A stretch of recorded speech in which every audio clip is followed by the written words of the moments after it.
Okay, I'm going to talk about the philosophy of Marxism. Let's start with what is Marxism and why do we need it? Sadly, the answer is everywhere.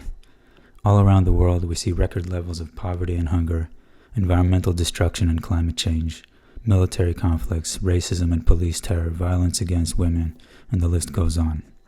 It can feel overwhelming to think about addressing any one of these problems, let alone all of them. This is because they're considered to be independent of one another, and are therefore addressed separately if at all. Poverty is either blamed on the individual suffering from it or on bad government policy. The environmental catastrophe is attributed to bad individual choices like not enough recycling or not enough electric cars, or again on inadequate government intervention. Wars are blamed on other countries' bad governments or their religion. Police violence and racism are attributed to deficiencies in culture or education. Violence against women is considered to be an unavoidable consequence of inherent biological traits, and so on.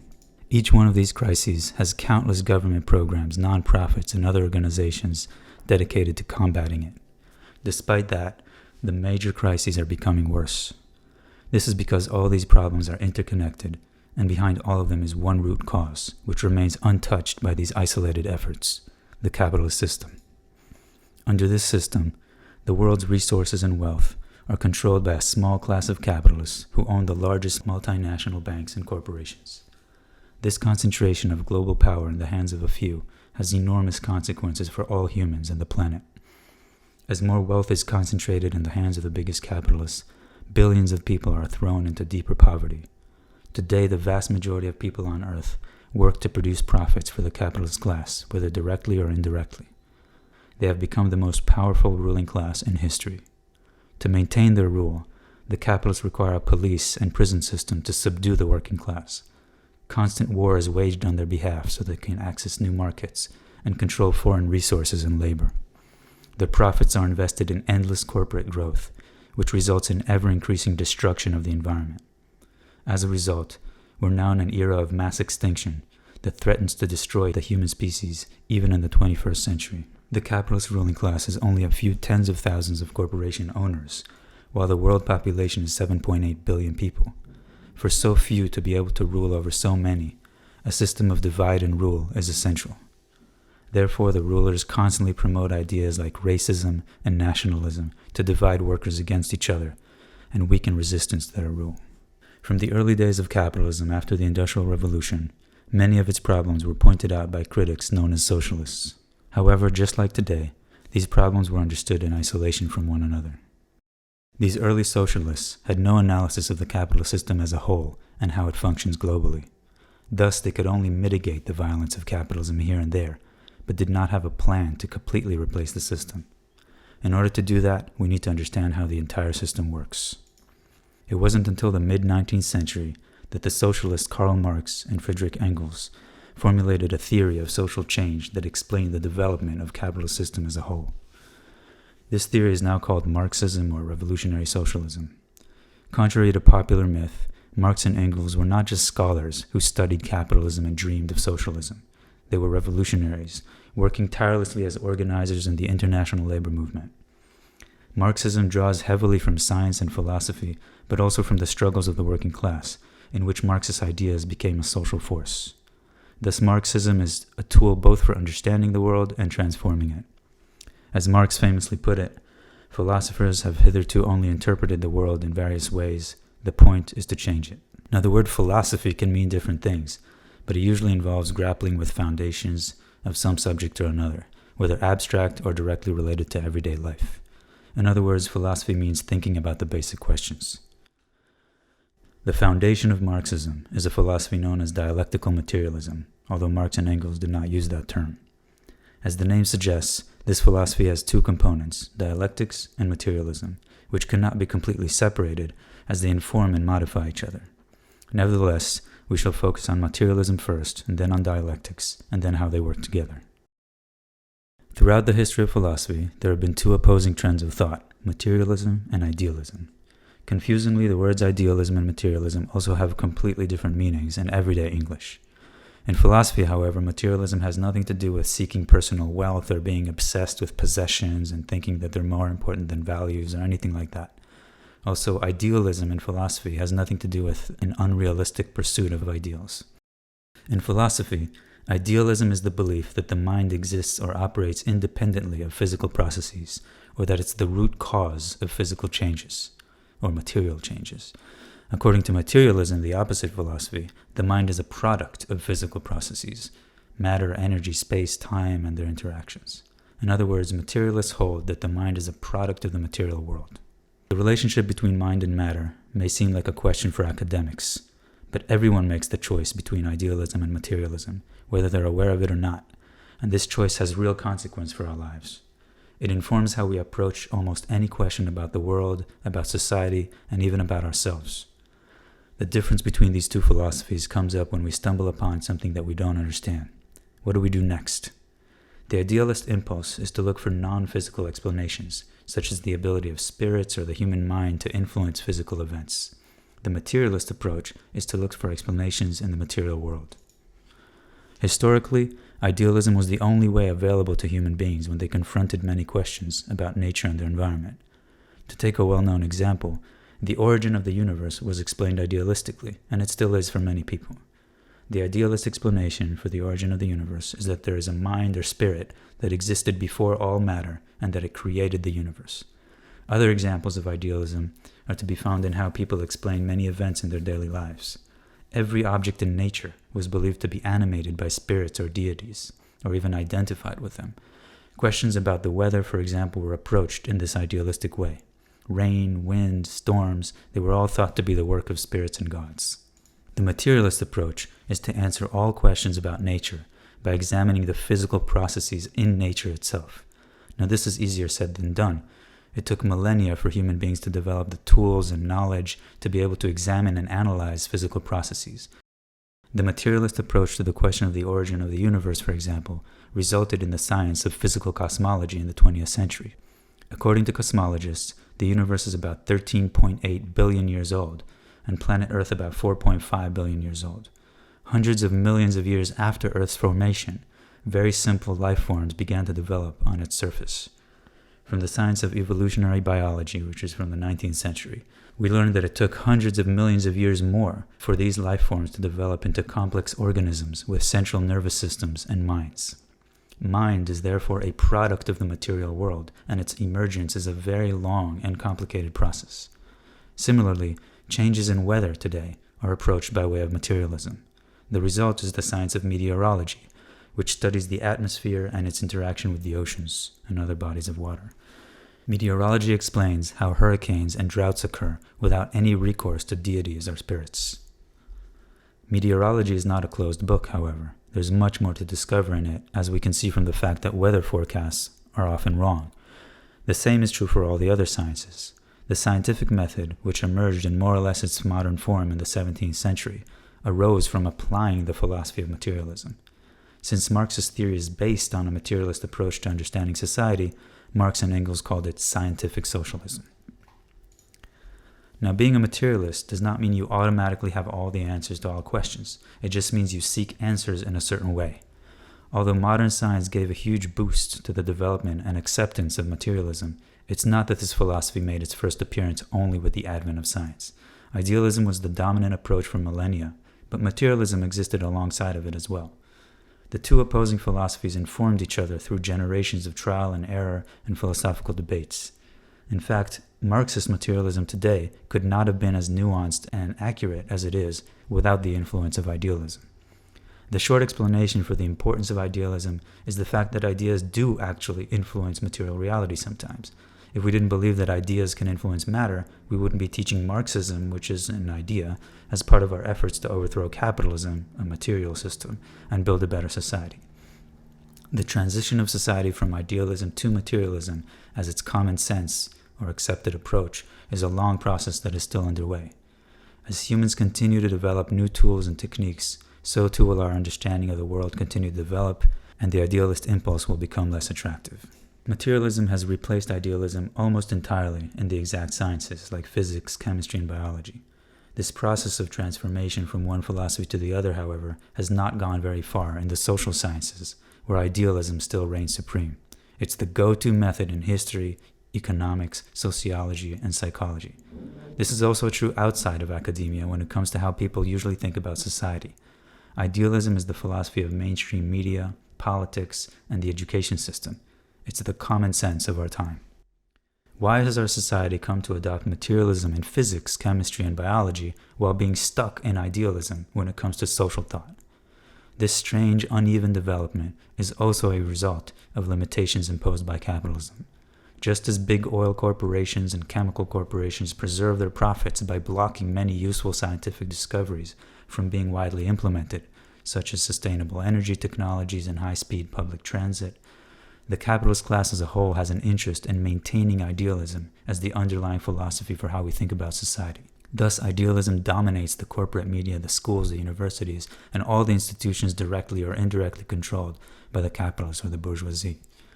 In general, as Marx pointed out in his German ideology, the ideas of the ruling class are in every epoch the ruling ideas. That is, the class which is the ruling material force of society is at the same time its ruling intellectual force. If idealism is the belief that the mind is the root of physical changes, what does it even mean to be an idealist about society? Idealists seek purely psychological and cultural explanations for the way our society works. How does this look under capitalism today? Idealists attribute the crises of capitalism to the bad mentality of individuals or the bad culture of social groups. According to idealists, social problems are caused by bad ideas, and these are often ascribed to defects in so-called human nature. Take the crisis of poverty, for example. Most of the world's people are very poor. More than half of the population doesn't even have access to clean drinking water. Now, the idealist blames poverty on the mindset of poor people themselves. They're said to be lazy, or their community has some kind of cultural problem, or maybe they believe in the wrong religion. This deflects the blame for poverty away from the capitalist system, which has poverty built into its mode of operation. To continue the previous example, it is capitalist corporations that have poisoned much of the world's water, not the poor people who die from drinking it. Idealism is thus an upside-down view of reality, but one that is crucially important for the capitalist ruling class to maintain itself, because it makes the class divisions they impose on us seem natural and inevitable, or at least not their fault. By attributing social problems to psychological or cultural causes, idealism leads us to pursue hopeless strategies that could never work, such as trying to educate poverty away. For if poverty starts in the mind, as the popular idealist saying goes, we should address people's minds to get rid of poverty. We all know success stories that seem to support this idealist strategy. Poor people who are taught to work hard and make it. Generalizing this kind of individual success story to a large-scale policy is very tempting, so such attempts to educate poverty away have a long history. For example, Horace Mann, one of the fathers of public education in the United States, said, "Surely nothing but universal education can counterwork this tendency to the domination of capital and the servility of labor. If one class possesses all the wealth and the education, while the residue of society is ignorant and poor, the latter in fact and in truth will be the servile dependents and subject to the former. But if education be equally diffused, it will draw property after it by the strongest of all attractions, for such a thing never did happen and never can happen, as that an intelligent and practical body of men should be permanently poor." If we look at the big picture, however, it is clear that this does not work.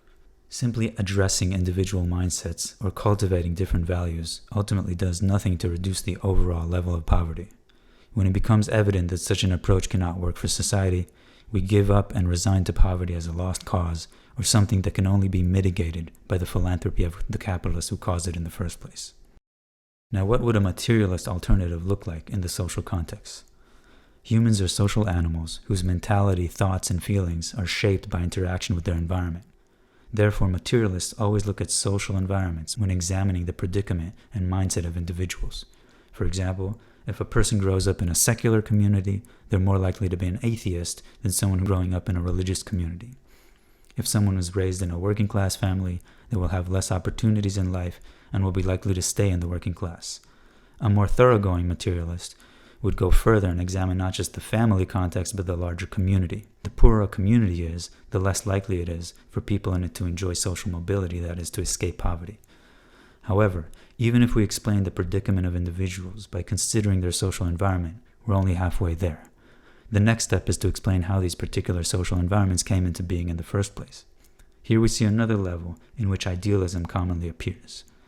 One may be a materialist up to a certain point, by recognizing, for example, that individuals are shaped by their social environment, yet still be an idealist when it comes to explaining why that social environment is the way it is.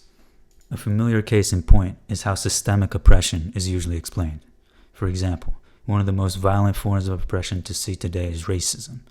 It's both an individual phenomenon, a racist person, and a social phenomenon, a racist community or a racist institution. Now, the racism of individuals is often explained by the family or community they were raised in.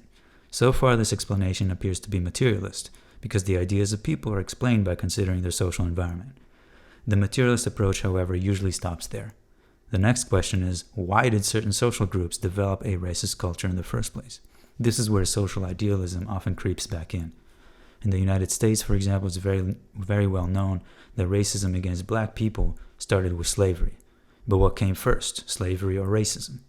It's usually assumed that racism came first, and that it drove merchants and colonizers to kidnap Africans and enslave them. This is an idealist account, holding that an oppressive idea created oppressive practice. Historians have shown us, however, that it is slavery that came first and racism followed. Racism was constructed by those who profited from slavery in order to justify their exploitative practice and make it more acceptable to the rest of society. In other words, the historical record supports a materialist explanation for racism. The same is true for other forms of oppression. Social prejudice was constructed to justify violence against every oppressed group in history: women, slaves, peasants, workers, etc. Now, if prejudice and bigotry were born of economic oppression, how did these exploitative economies arise in the first place? Why did certain people enslave others, for example? To answer this question, we must examine long-term social transformations, and this requires applying a more sophisticated form of materialism. Another reason we need more nuance in our approach is what we mentioned earlier. We can't simply adopt the unilateral position that material processes cause ideas and that's it. In other words, we must incorporate elements of idealism into our materialism. To go back to our example of racism, ultimately race divisions and bigotry are rooted in the division between classes, in the exploitation and enslavement of a majority by an armed minority. But ignorant ideas like racism can take on a life of their own. What we call a hate crime is an example of that. It's a material phenomenon, physical violence, that is a result of ignorant ideas and bigotry. Now, we'll get to the subject of dialectics later, the other component of Marxism, but we can mention here that we already see one sense in which Marxist materialism is dialectical. It incorporates elements of idealism. Ideas do affect material reality, even though they too are ultimately a product of material processes. This has practical consequences in our organizing activities. We acknowledge that we need to oppose bigoted ideas at every turn because they are a force, but we also know that class divisions, which is a material phenomenon, is what keeps racism and other forms of bigotry alive in the first place. So ultimately, we must uproot capitalism to get rid of all these violent ideas once and for all. Dialectics. The word dialectics in Greek originally meant the art of debate. It implies having two sides that are in opposition to each other. Today we use the word in a different sense, although it's related to the original one. Modern dialectics, or the dialectical method, is a philosophy of change. It's a way to integrate into our thinking the fact that everything is always changing. Now, this is fairly well known today thanks to modern science, but it was not always that obvious.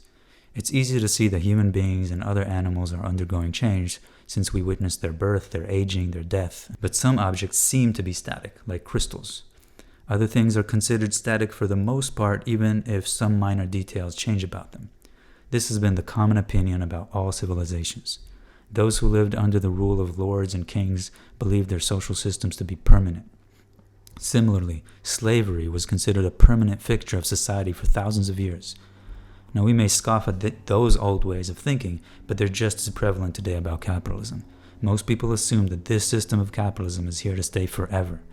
The division of society into a capitalist ruling class and a working class majority with all of its violent consequences are considered to be a result of so-called human nature.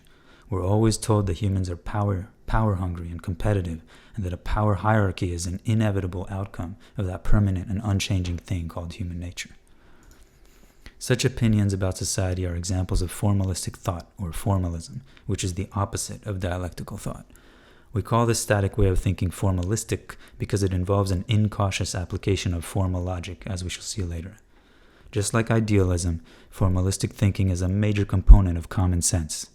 Before we go into more detail about what dialectics is or what dialectical thought entails, let's describe formalism and its limitations, since avoiding these limitations is the purpose of dialectics. Formalistic thinking involves seeing things as static and independent from each other. Each thing is identified by a list of distinguishing properties or attributes, like a dictionary definition, and is understood in isolation from other things. This kind of definitional approach could work for certain things. It can work for things that don't change, for example, or that have no interaction with other objects, like mathematical concepts. The number 3, for example, will not evolve into the number 4. Each number has its own properties according to its mathematical definition.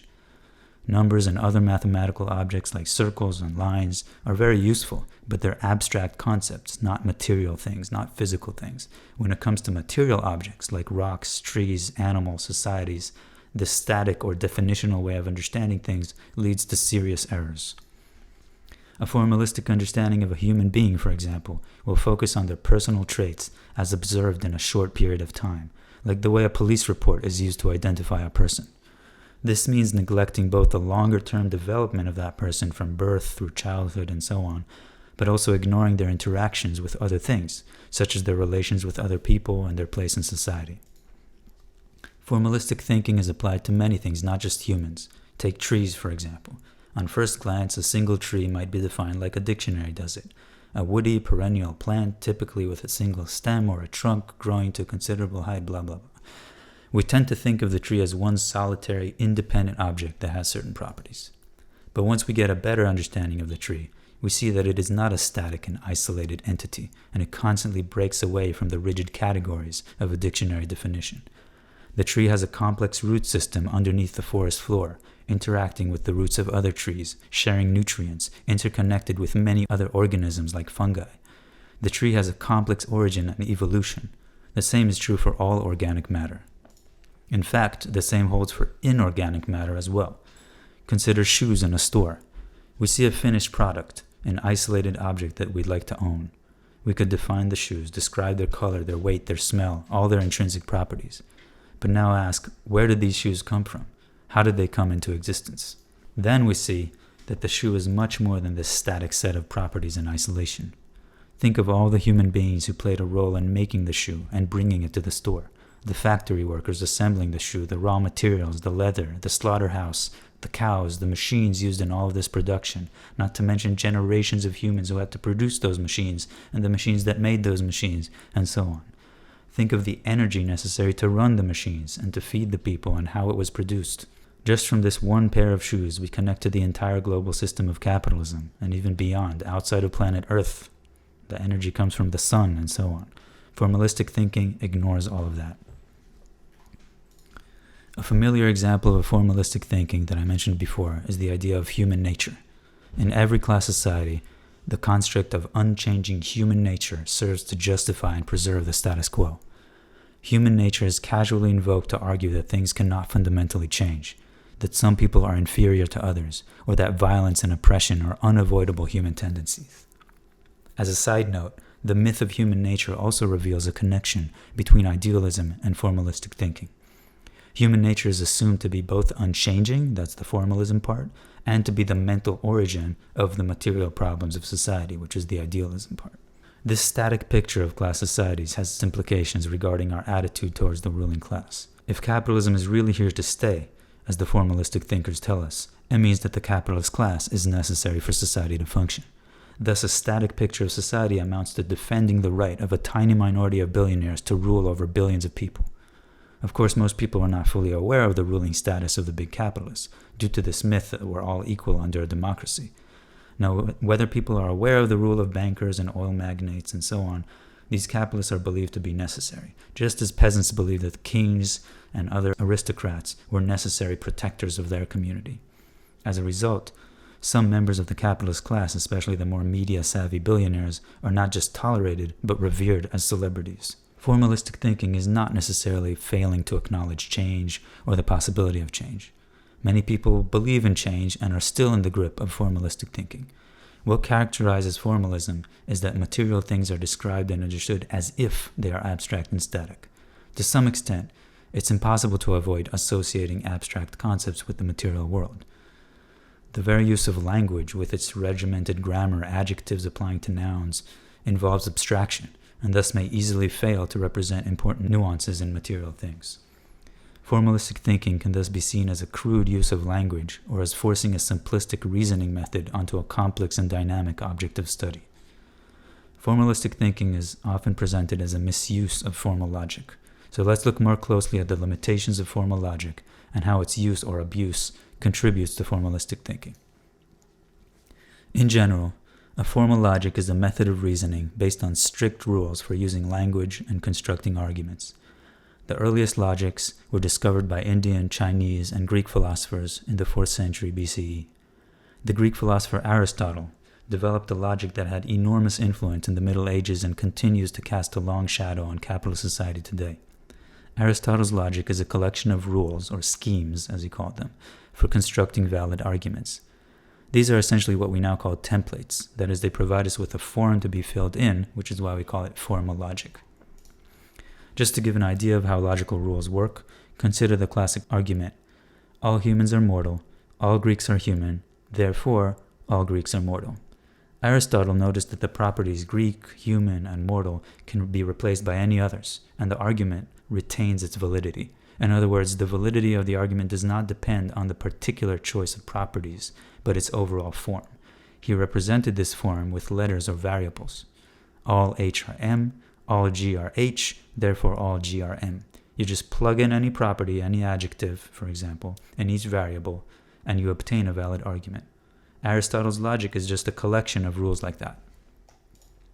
Some of these rules can be represented using what we now call Venn diagrams, named after the logician Venn who made them popular. For example, the argument from before can be represented graphically like this. Note that what makes such rules work is that we assume that each object has a fixed set of properties and that each property is defined in a very precise way. In other words, if the borders in this diagram were fuzzy and not clearly defined, for example, if the definition of Greek was not so precise as to decide each individual's Greekness unambiguously, then the logical rule would not work. Familiar examples of categories with fuzzy borders are child versus adult, ripe versus rotten, and so on. Furthermore, if the borders were to shift around with time, due to changes in language or in the objects described or both, the logical rule again might only have temporary validity. This is one way in which the rules of formal logic, although very useful, are also limited and should be applied with caution. Aristotle's logic reflects his early approach to science. He was a taxonomist who recorded many species of plants and wildlife, but was unaware of their many interconnections, let alone evolution, which was only discovered over 2,000 years later. His simple taxonomical logic was expanded into a much more powerful and nuanced modern logic in the late 19th century, reflecting the kind of argumentation used heavily in math and science. However, both ancient and modern logics share some basic assumptions that were formalized into 3 classic laws, sometimes known as the laws of thought, which have been recognized as particularly important for logic. These are the law of non-contradiction, which says not P and not P, which it's probably better in English to say it is not the case that P and not P. The law of excluded middle says P or not P, and the law of identity says A equals A. The first 2 laws are applied by replacing P with any statement. We'll get to the law of identity later. The law of non-contradiction simply says that there can be no contradictions. A statement and its negation, or opposite, cannot both be true. For example, if we replace P with it's raining, the statement it's raining, then the law of contradiction yields it can't be raining and not raining. Aristotle also gave a more concrete version of this law. He said it's impossible for the same attribute to belong and not belong to the same thing in the same respect. He claimed that this law is the most stable of starting points and what someone must know who knows anything at all. He regarded it as fundamental to all human thought. The law of excluded middle says that each statement is either true or its negation is true, P or not P. If we substitute just like before, it is raining for P, we get from this law either it's raining or it's not raining. So if we combine those 2 laws together, the law of non-contradiction together with the law of excluded middle, we get that each object either has a certain property or it doesn't, and it can't have both. This law, the law of excluded middle, together with the previous one, the law of non-contradiction, together imply that each object either has a certain property or it doesn't, and never both. Aristotle wrote about both laws and was aware of the need to qualify them for vagueness and gray areas, the problems we discussed earlier. For example, what if it's slightly drizzling? Is it raining or is it not raining?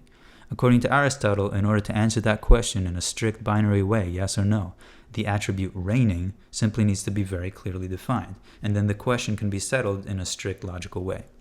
This is what Aristotle meant when he said, in the same respect, in that other formulation of the law of non-contradiction. And it applies here to the law of excluded middle. As long as you're very careful defining your terms, it's P or not P, and it can't be the case that P and not P. Both of these laws hold, according to Aristotle. Now, the law of identity. In the law of identity, A equals A, the term A stands for any object. So this law basically says that all objects are self-identical. The law of identity seems to be saying something so obviously true that most people take it for granted. Everything is equal to itself. The connection between this law and the law of non-contradiction is that if an object were not self-identical, so A not equals A, then there would be some property that distinguishes it from itself, a property that it has and does not have, which is exactly the opposite of what the law of contradiction says. The saying, "it is what it is an example of the law of identity being evoked in ordinary language. It's casually used to imply that things don't fundamentally change. Accept things. It is what it is. This is because we often ignore the changes in most things and think of them as permanent, or at least stable, and changing for a long time. What all three of these formal laws have in common is their overemphasis on each thing being formally identified with fixed properties, ignoring the change in things. In contrast, the starting point for dialectics is the recognition of the incessant change in all things. An early Greek philosopher to recognize this was Heraclitus, who lived about 150 years before Aristotle. All that survives of his thought are over 100 short fragments. The most famous one is, "Into the same rivers we step and do not step, we are and we are not." Similar statements were made by the Buddha, the founder of Buddhism, who lived around the same time. Such statements amount to a rejection of the law of non-contradiction, and thus the law of identity. What's most important in Heraclitus' philosophy, which was overlooked for centuries, was that it insists in recognizing the never-ending change in all things. A river was a great example to illustrate this point because its change is so apparent, it's always flowing. The moment you dip your toe in, it's never the same water. But if this were only true of rivers, it wouldn't be that interesting. It's actually true of all other things. Heraclitus could have said, "Onto the same ground we both do and do not step." The point isn't simply that things eventually change, but that things are always changing. They're never not changing. And so to be a thing means to be changing and to have gained and lost properties all the time. With the river, as we step in it, even though it changes, the water is always flowing, we still call it a river. Identity becomes more complicated if we look at its longer history, how it formed, how it's eventually going to not be a river, and so on. So let's look at something with a shorter lifespan. Human beings, for example. If you look at the prenatal formation of humans from sperm and egg to embryo and so on, identity becomes blurred and even controversial. At what stage is the embryo fully formed, an unborn child, etc.? Similarly, the identity of other organic matter, say a piece of fruit, is a bit more complex if we look beyond its shelf life stage and go back to its origins in a seed. The seed is clearly not identical to the fruit, but there's a continuous transformation from one to the other that preserves different identities for stretches of time. It's a seed, and then it's a plant, and then it's a fruit, and so on. What we see is an unending process of change and development in all things, and at each stage, it's a mistake to only identify what seems to be the same. Identity and contradiction become even more complex if we zoom out and think not of only one plant or animal or thing, but the entire species and its evolution. For example, human beings, Homo sapiens, evolved from other primates that we do not consider to be humans, but there's no fine line in this evolution between the attribute human and its negation not human. We can roughly say that Homo sapiens emerged about 300,000 years ago, but this is far from being a precise point in time. Moreover, there's research that suggested there was some mixing between Homo sapiens and early species of hominids like Neanderthals, which coexisted with humans. In other words, it's not just a gradual transformation from one thing to another. The evolution from one type involves the interaction and mixture of older types with later types. In order to hang on to the laws of formal logic, we often hear in response that A equals A is true at a precise point in time. The river is the same during that precise moment a toe is dipped in, etc. But notice that a moment is nothing more than a quantity of time greater than 0 seconds. But in that quantity of time, no matter how small, the object has changed, even if very slightly. If we insist on talking about a point in time of literally 0 seconds, that's a mathematical abstraction. It's very useful in physics, where they talk about instantaneous position, instantaneous velocity, and so on. But in those contexts, the properties in question, like velocity, are relatively simple, and the systems being studied are idealized abstractions of reality, like the trajectory of a particle. The moment we talk about real things, we always ascribe properties to them in an interval of time, however short. But in the shortest interval of time, every object undergoes endless change, and so it cannot be self-identical. Earlier I mentioned that change in animals is easily acknowledged because of aging being apparent, but it depends what kind of change. Formalistic thinking is extremely common about human beings, despite the fact that everybody knows about birth, aging, and death. The all too common practice of stereotyping human beings is an example of such a formal notion of identity. Based on prejudice or a brief impression, for example, children are very often labeled as bad students by their teachers. This is sometimes called a fixed mindset. This may not be done explicitly, but the phenomenon of teachers labeling certain students as bad and treating them with less patience or less compassion as a result is quite common in schools. In these cases, the child is identified with a fixed list of properties such as disruptive, tardy, lazy, disrespectful, etc. The law of identity is invoked, usually implicitly in this context, to suggest that bad students will remain so. A bad student is a bad student. A equals A, says the formalist teacher.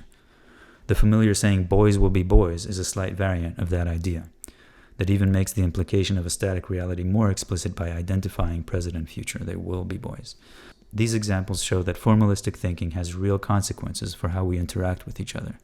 The formal conception of identity, encapsulated in the law of identity, A equals A, is applied not only to individuals, but to entire populations, and it thus impacts how we address or fail to address social problems.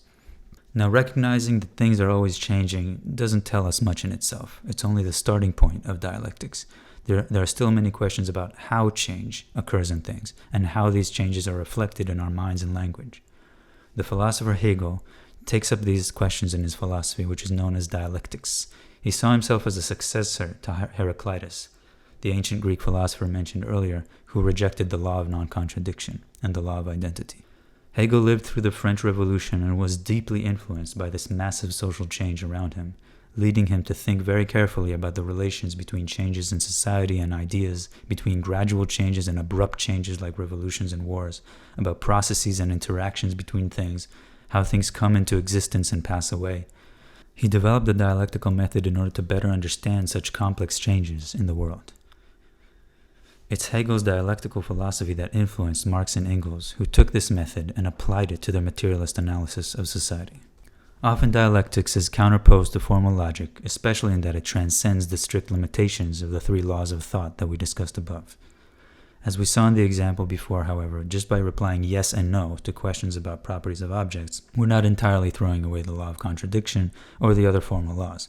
We just situate these laws in a larger context and proceed with greater caution than the formalistic thinker who insists on either yes or no and then calls it a day. Dialectics is a response to the limitations of the formal laws of logic. It provides a general framework that helps us think about things as evolving dynamic systems, as opposed to static abstract objects with a fixed list of properties that either hold or don't hold in this strict binary way. Generally speaking, dialectical thought emphasizes that all things are always in a process of development. Even further, it comprehends each thing as a process. The second fundamental recognition of dialectical thought is that in order to understand things, we can't examine them in isolation from one another, but must understand how they're all connected to other things. Take, for example, a fruit. We can comprehend it formalistically by just listing its properties, size, shape, taste, smell, etc., or dialectically by taking into account its entire process of development from seed to rotting mush. If we're more thoroughgoing, we also take into account the cycles of its species, from fruit to seeds to a new generation of plants to new fruit, etc. And even further, we can look at the evolution of the fruit. For example, the tomatoes we eat today are a product of a long process of evolution and domestication and breeding by human societies. Now, what about interconnection?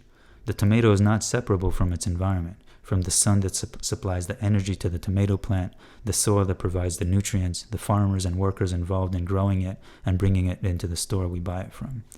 Interconnection is not just a random guess in dialectical thinking. It comes from science. Newton's third law of motion states that force is reciprocal. If I push an object, it'll push me back with equal force in the opposite direction. Moreover, the basic forces of the universe, that are called interactions these days, are unlimited in spatial extension. For example, every object in the universe exerts gravity on any other object. This means we cannot completely separate out a subsystem from the rest of the universe. Everything is connected. Now, obviously, we must separate systems to some extent to study them, but one of the pitfalls of formalistic thinking is to separate objects from the system they are part of in a way that ignores crucial dependencies with other things. In addition to focusing on development and interconnection, Hegel in his Dialectics goes into great detail on the various ways that change takes place. In formalistic thought, contradictions are a major problem. For the formalist, a contradiction means there was an error in understanding something, which is why we have the law of non-contradiction that bans contradictions. But in dialectical thought, contradictions are essential to understanding change. Now, the word contradiction has different meanings in dialectics. It can mean, as we've explained before, a violation of the law of non-contradiction. That's the position of an attribute or a property and the opposite or negation of it. Another sense in which contradictions are essential to dialectics is that change itself is seen as a result of opposing forces. Traditionally, opposing forces or opposing tendencies are also called contradictions, especially in Marxist thought. Simple examples can be seen in motion. Take a sailboat. The force of the wind acts against the resistance of the sail, and the result is the movement of the sailboat. If you turn the sail 90 degrees so that it does not oppose the wind, the boat won't move. Even though dialectics insists on emphasizing change occurring all the time, not all changes are the same. Those that are constant are often the smallest and most imperceptible.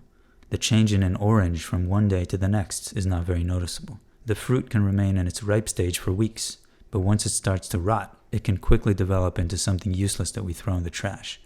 Then it's noticeable. However, the rotting did not come suddenly from nowhere.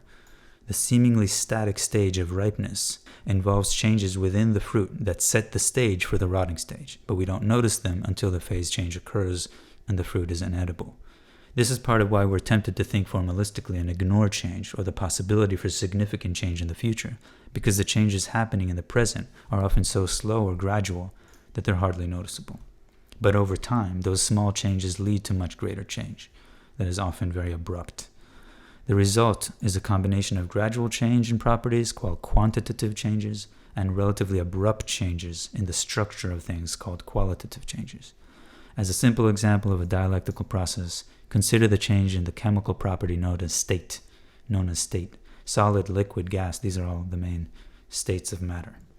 Hegel gives this simple example.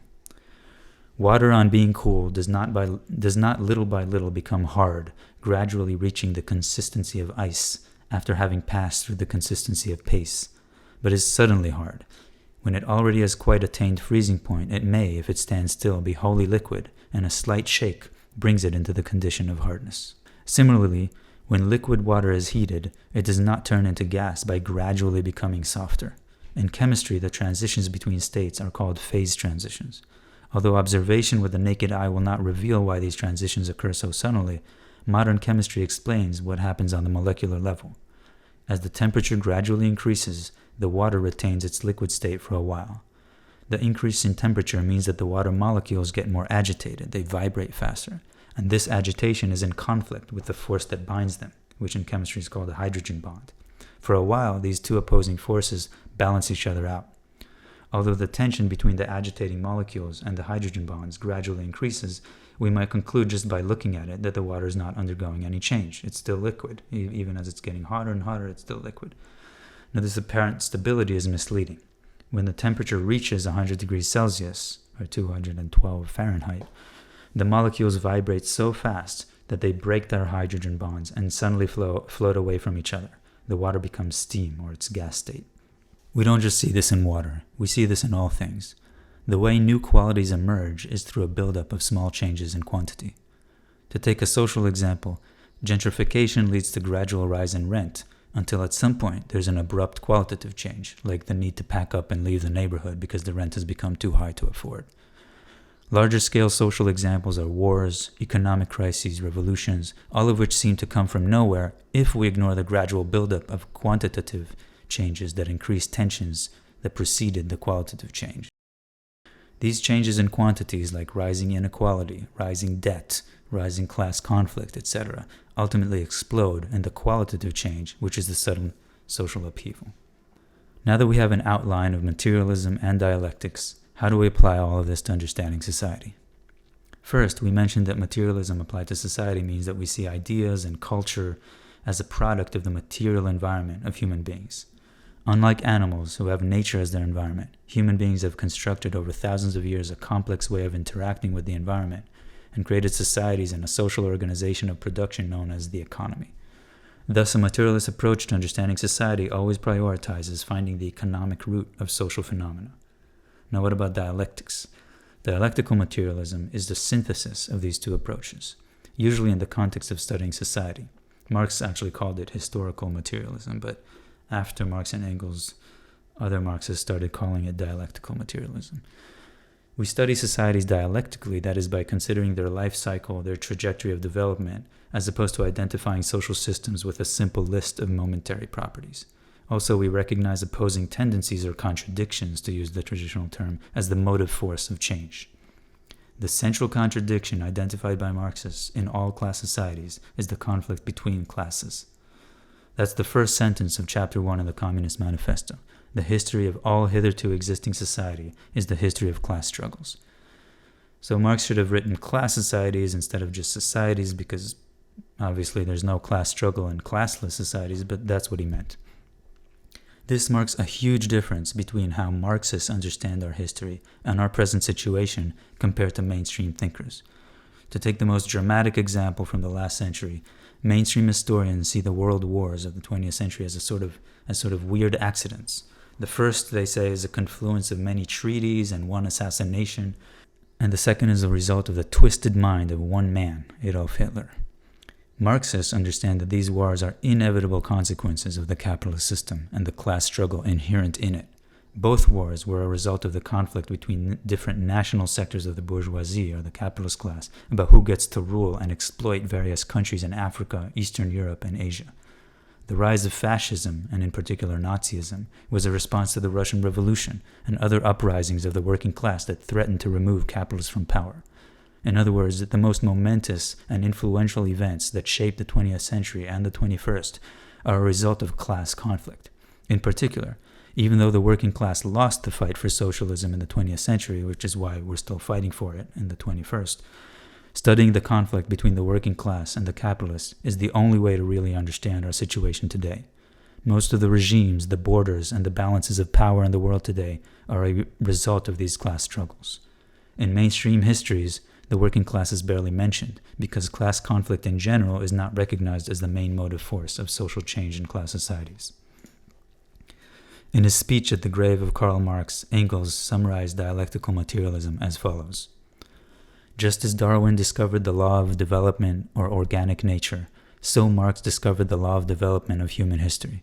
The simple fact, hitherto concealed by an overgrowth of ideology, that mankind must first of all eat, drink, have shelter and clothing, before it can pursue politics, science, art, religion, etc., that therefore the production of the immediate material means, and consequently the degree of economic development attained by a given people, or during a given epoch, form the foundation upon which the state institutions, the legal conceptions, art, and even the ideas on religion of the people concerned have been evolved, in the light of which they must therefore be explained, instead of vice versa, as had hitherto been the case. Now, we don't have time to discuss how dialectical materialism applies to the study of all world history, but let's briefly mention a few points about how it applies to understanding the current capitalist society.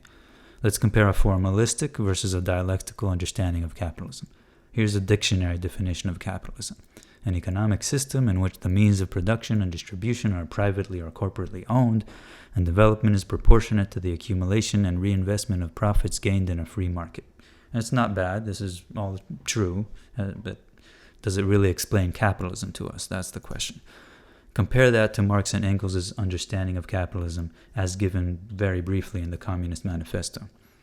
Here we have the history of the rise of the capitalist class, or the bourgeoisie, from within the previous society known as feudalism. The capitalist class is presented as an organism that had a long period of gestation within feudalism until it reached its maturity through a series of revolutions. In other words, Marx sees capitalism not as a list of properties, but as the life cycle of the class that created it, the bourgeoisie. The first chapter of the manifesto traces the development of the bourgeoisie from its origins in artisans, merchants, and what we would now call small business owners. As the market economy and production technology developed, their businesses grew, and by the end of the 19th century, a tiny minority of capitalists, the owners of the biggest corporations and banks, asserted itself as the ruling class of a global economy. This class is thus described as a revolutionary and progressive class by Marx, at least in its early days. It violently overthrew the previous ruling classes, kings and aristocrats, propelling itself from a middle class to a ruling class, and transformed an ancient society into a modern one in the process. Feudalism was swept away, and modern industrial capitalism ushered in. The same process also resulted in converting the peasantry, which had been the majority under feudalism, to the industrial working class. Here's another familiar example of formalistic thinking about the capitalist system that I'm sure you've heard a million times. When capitalists justify their beloved system, they describe it as one that creates vast amounts of wealth, innovation, and progress. We hear the same story from most media people, professors, teachers, and artists who celebrate the great achievements and benefits of the only system they know. As the argument goes, more wealth and scientific progress is made under capitalism than any type of society before it in history. Therefore, it's the best system we should all trust in. The premises of this argument are true. Capitalism does create wealth, but they're also false. Capitalism denies wealth from the majority of the population.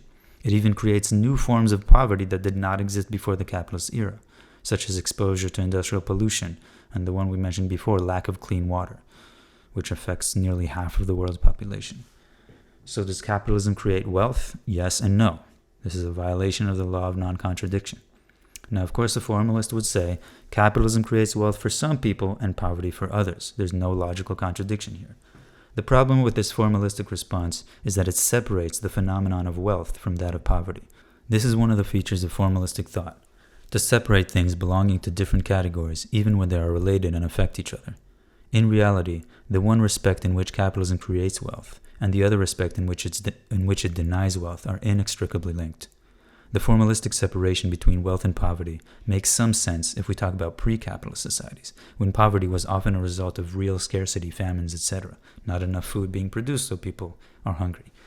Today, under capitalism, human beings produce enough food for 11 billion people, when there's less than 8 billion on the planet, and 2 billion people are hungry, while 30% of all produced food gets discarded. Marxist economic theory explains this bizarre phenomenon in more detail than we can go in here, but the reality of capitalism is that wealth of the few and the poverty of the many are two sides of the same coin. These opposites are united or interdependent. In traditional dialectics terms, this is called the unity of opposites. We know, for example, that many of the cities with the highest concentration of billionaires are also those with the highest concentration of homeless people. This is not a coincidence. The wealth accumulated in the hands of the capitalists is the cause of the poverty of working people, and the poor conditions of working people are the cause of the wealth of the capitalists. Although we can separate the different senses of wealth and poverty abstractly, poor people here, wealthy people there, so that there's no formal logical contradiction, this is usually done at the expense of actually understanding the relationship between the two opposing classes of the system and these two phenomena of wealth and poverty. This separation of opposites allows defenders of capitalism to maintain the fantasy that despite the unfortunate side effects of capitalism, poverty, racism, war, pollution, it's the best available option. Their conclusion, we just need to iron out these little kinks and trust the system. Now, we briefly mentioned formalism and dialectical thought about capitalism, but what about socialism? This would be much harder to discuss because socialism has not yet existed on this planet. It's the goal of our movement to make that happen. But notice how socialism is counterposed to capitalism in the vast majority of cases. I just Googled capitalism and socialism, and this is one of the first images that came up. It's a perfect example of formalistic thinking about capitalism and socialism. On the left, it's what we saw earlier, a dictionary definition of capitalism. A slightly different one, but whatever. On the right, we have a dictionary definition of so-called socialism. It has some inaccuracies, even as a formalistic one, but that's not the point. A formalistic thinker will look at such definitions, or even descriptions of different countries, because some countries are incorrectly described as socialist today, and then conclude with some kind of opinion about what kind of economy is the best option. Should the United States be more like China, or should it be more like Denmark? The dialectical thinker will recognize that capitalism has long established itself as a global system. We can't really understand the United States in isolation from China because they interact crucially with each other. Not to mention the history of one is dependent on the history of the other, and so on. Marxists don't see socialism as a set of rules or a type of government. We see it as a victorious outcome of a process, a movement by the working class to emancipate itself by overthrowing the capitalist class and building a new global democratic society that abolishes classes altogether. In other words, socialism is not a set of properties or a certain kind of government. It's a result of a struggle. Now, this outcome is not guaranteed. The contradictions of capitalism create the conditions for a socialist revolution, but we can't just sit back and wait for socialism to fall from the sky. Sitting back will result in these contradictions of capitalism destroying the Earth's ecosystem and ending capitalism by way of complete extinction of our species. Long ago, in the opening lines of the Communist Manifesto, Marx and Engels made sure to remind their readers that social revolution is not inevitable. They wrote, "The history of all hitherto existing society is the history of class struggles," as we said before, but in addition, they emphasized that like previous class struggles, the class struggle against capitalism would end either in a revolutionary reconstitution of society at large, or in the common ruin of the contending classes. Today, the whole of humanity is faced with this challenge. The struggle against capitalism will either be successful and lead to socialism, or we will be defeated and it will lead to our common ruin. The future is not written yet, and ultimately, which road humanity goes down will depend on the decisions of individuals today to become revolutionaries armed with the philosophy of Marxism.